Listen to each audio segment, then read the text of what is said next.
महाराष्ट्राची कुलस्वामिनी तुळजाई भवानी, छत्रपती शिवराय, आरोग्याची देवता धन्वंतरी यांना अभिवादन करते.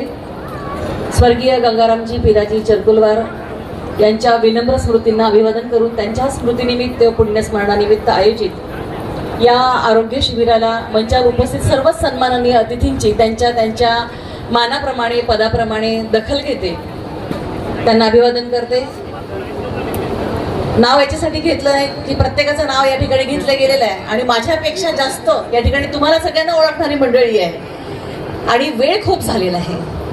त्याच्यामुळे मला वाटतं आजचा हा जो या ठिकाणी महाआरोग्य शिबिराचं आयोजन केलेलं आहे हे एक खूप मोठं पुण्याचं काम या ठिकाणी आयोजन करण्याचं काम आपले उपमुख्यमंत्री वैद्यकीय सहाय्यता कक्ष प्रमुख नांदेडचे बाबूराव दादा चरकुलवार यांनी हातात घेतलेला आहे. त्यांच्या या कार्याला मी सगळ्यात पहिल्यांदा शतशः नमन करते आणि त्यांच्या हाकेला ओ देऊन एवढ्या रणरणत्या उन्हात या परिसरातली सगळी जी माझ्यापेक्षा वयानी मानानी अनुभवानी ज्येष्ठ मानवाईक मंडळी उपस्थित झालेली आहे, तुम्हा सगळ्यांचं मी शतशः नमन करून मनापासून या परिसरात या मंडपामध्ये स्वागत करते.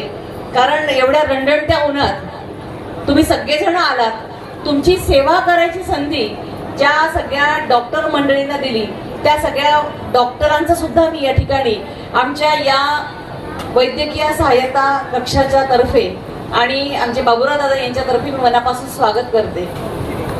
हा कार्यक्रम मुळातच मला वाटतं कुठल्या नेत्यांसाठीचा नाही आहे, कुठल्या पक्षासाठीचा नाही आहे आणि कुठलाही राजकीय नाही आहे. त्याच्यामुळे सगळे कार्यकर्ते मला फोन करत होते. आता जे मला या ठिकाणी घेऊन आले सकाळपासून त्यांचे फोन सुरू होते. खरं म्हणजे मला उशिरा यायचा निरोप मिळाला. माननीय माझे मार्गदर्शक नामदार हेमंत पाटील साहेब या कार्यक्रमाला येणार होते, परंतु त्यांना अचानक गडकरी साहेबांचा फोन आला आणि त्यांना एका वेगळ्या कामासाठी नागपूरला जायचं काम पडलं. त्याच्यामुळे ते इकडे निघाले. त्या ठिकाणी वळले आणि त्यांनी मला घरी निरोप केला की राजेश्री मी जाऊ शकत नाहीये, परंतु पोरांनी इतका चांगला कार्यक्रम घेतलेला आहे, एवढी सगळी मंडळी जमलेली आहे, बाकी सगळी मंडळी मानवाईक सगळे कार्यक्रमाचे प्रमुख अतिथी येणार आहेत, तर माझ्या वतीने तू जा.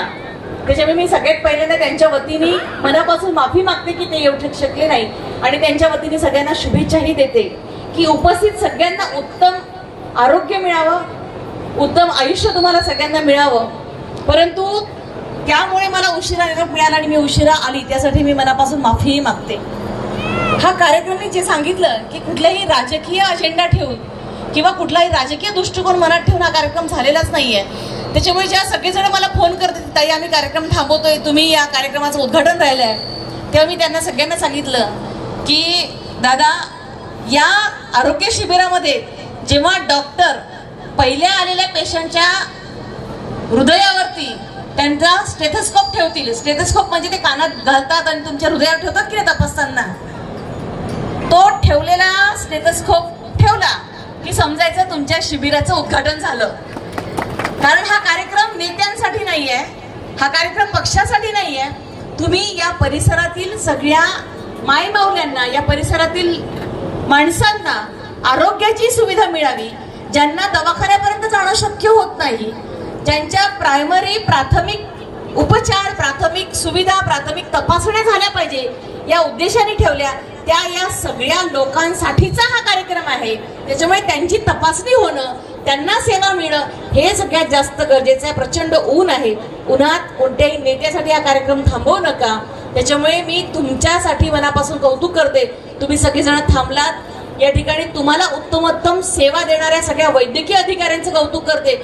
एवढ्या उन्हात तुम्ही सगळेजण या ठिकाणी बसलात आणि आमच्या परिसरातील या दादांसाठी, काकासाठी, मामासाठी, या मायमावल्या मावशांसाठी ही वैद्यकीय सेवा देण्यासाठी तुम्ही या ठिकाणी आलेले आहात. तुम्हा सगळ्या उपस्थित असलेल्या लोकांना एक सांगू इच्छिते की आज तुम्हाला डॉक्टर सांगतील, गोळ्या देतील, बरोबर आहे. मला माहिती आहे मी गोळ्या द्यायचं थांबवलं असेल म्हणून हे सगळे लोक थांबले. तुम्ही काय असं समजू नका नेते लोकांनी की बा तुमचे भाषण ऐकायला थांबले असतील, बसले असतील, हे असं मी अजिबात नाही आहे. या सगळ्यांना आता औषधं गोळ्या मिळणार आहे. डॉक्टर लोकांनी चिठ्ठी लिहून दिली असेल, पुढे ही तपासणी करावं लागते मामा, डोळ्याचा प्रॉब्लेम आहे. एखाद्याला सांगितलं असेल तुमचं जरा हार्ट कमी काम करून राहिलं, हृदयाच्या मोठ्या तपासण्या करावं लागतं. एखाद्याला सांगितलं असेल पोटात जरा पचन कमी झालं, पोटाच्या डॉक्टरकडे दाखवावं लागतं. एखाद्याचे गुडघे काम करत असतील असतील, गुडघ्याची काहीतरी अडचण असेल, एखाद्या मायमाऊलीला सांगितलं असेल तुझ्या पाळीच्या अडचणी आहे, तुला एखाद्या स्त्री रोग तज्ञांकडे जावं लागत असेल, या सगळ्या गोष्टी सांगितल्या, तुम्ही सगळ्यांनी मान हलवली असणार डॉक्टरकडे बघून, हो हो जातो, मला 100% खात्री आहे. तुमचं दुसरं वाक्य असेल, मग सध्याच्या गोळ्या द्या ना, मग असं तुमच्याकडे तर काही, तुम्ही गोळ्या घेणार, गोळ्या घेऊन घरी जाणार, 4 दिवस बरं वाटलं, 5व्या दिवशी स्वतःचा आजार विसरून जाणार. त्याच्यामुळे माझी विनंती तुम्हाला सगळ्यांना आहे, आमचा हा माननीय एकनाथ शिंदे साहेब महाराष्ट्र राज्याचे माजी मुख्यमंत्री आणि सध्या उपमुख्यमंत्री म्हणून अत्यंत धडाडीने काम करणारे, त्यांच्या संकल्पनेतून हा जो वैद्यकीय कक्ष सुरू झाला आणि त्या माध्यमातून ग्रामीण भागातील प्रत्येक खेड्यापाड्यांपर्यंत, प्रत्येक तालुक्यांपर्यंत हे जे आमचे बाबूराव दादांसारखी मंडळी काम करतात आहे, यांचं काम फक्त आरोग्य शिबिर घेणं इतकं अवलंबून नाहीये. याच्या पलीकडे जाऊन तुम्हाला ज्या ज्या काही सुविधा लागत असतील, एखादं ऑपरेशन सांगितलं असेल, मोठ्या दवाखान्यात जायचं सांगितलं असेल, तर त्यासाठी सुद्धा राज्य शासन, माननीय मुख्यमंत्री फडणवीस साहेब असतील, एकनाथजी शिंदे साहेब असतील आणि हे दोन्हीही मुख्यमंत्री आणि एक उपमुख्यमंत्री यांचे वैद्यकीय कक्ष असतील, हे सर्व विविध योजनांच्या माध्यमातून तुमचे विविध उपचार, विविध शस्त्रक्रिया, ऑपरेशन्स मोफत करून मिळतात. पण गरज आहे तुम्हाला फॉलोअप घेण्याची. आता तुम्ही मला सांगा, इतके लोक बसलेले, इतक्या लोकांतल्या किमान 50 लोकांना या डॉक्टरांनी काही ना काही सांगितलं असेल. मग आता हा एकटा माणूस किती लोकांपर्यंत जाईल? बाबा तुम्हाला काय सांगितलं, ते काय देव आहे का? त्याला स्वप्न पडेल का? त्याच्यामुळे तुम्हाला जर काही पुढच्या सांगितलं असेल, ऑपरेशन सांगितलं असेल, पुढच्या डॉक्टरांकडे जायला सांगितलं असेल, तर माझ्या हात जोडून विनंती आहे, तुम्ही या वैद्यकीय कक्षाकडे संपर्क साधा, या लोकांचा मदत घेऊन तुमचा पुढचा वैद्यकीय उपचार करून घ्या, जेणेकरून आपलं म्हातारपण असेल, आपले रोगराई असेल, आपला आजार असेल, याच्यातून आपल्याला कायमची सुटका मिळेल. आजचं हे रोगनिदान शिबिर म्हणजे आपल्याला तात्पुरती मलमपट्टी करणे किंवा पुढे आपल्याला कुठले आजार होऊ नये यासाठीचं मार्गदर्शन करण्याचं हे शिबिर आहे. हे पहिलं पाऊल आहे. ही पाऊलवाट आपल्या आदरणीय बाबूराव दादा यांनी निर्माण करून दिलेली आहे. या पाऊलवाटेवरून चालण्यासाठी तुम्ही सगळ्यांनी सक्षम राहावं, सजग राहावं, ही मी सगळ्यात पहिल्यांदा तुम्हाला विनंती करते. या कक्षाचे आदरणीय मंगेश दादा चिवटे यांचं मी खरं मनापासून अभिनंदन करते की महाराष्ट्रभरातून म्हणजे चैतन्य बापू देशमुख आदरणीय या ठिकाणी उपस्थित आहे. आपण सगळे आता संभाजीनगरची जबाबदारी सांभाळायला लागलेल्या भारतीय जनता पक्षाची, परंतु आज म्हणजे 2 दिवसापूर्वी आपल्या पुसदची एक महिला ऋषिकेशला गेली आणि तिथे तिच्या मिस्टरांना ऑक्सिजन कमी पडला आणि चटकन लिव्हरमध्ये सिव्हिअर असं इन्फेक्शन झालं. तिथे ऍडमिट केलं एम्स मध्ये, परंतु तिथे उपचार होत नव्हता आणि पुढच्या याच्यासाठी तिला गुडगावला, दिल्लीला हलवायचं होतं. तिने चटकन मला फोन केला की काय करता येईल. लगेच मी मंगेश दादाला फोन केला आणि मुख्यमंत्री कक्षाचे आपले ओमप्रकाश शेट्टे साहेब यांनाही फोन केला आणि दुसऱ्या मिनिटाला तिथून ॲम्ब्युलन्सची व्यवस्था झाली. वेदांता हॉस्पिटल गुडगाव दिल्लीला आपल्यासाठी बेड बुक झाला. म्हणजे केवळ आपल्या इथेच नाही तर गल्ली ते दिल्लीपर्यंत आपल्या राज्य शासनाच्या हा वैद्यकीय कक्ष तुम्हा सगळ्यांना मदत करायसाठी काम करतो आहे. अशा सगळ्या कार्यकर्त्यांच्या पाठी म्हणजे आता आदरणीय बच्चारदादांनी जे सांगितलं की असे कार्यकर्ते जपले पाहिजे, आपण सांभाळले पाहिजे.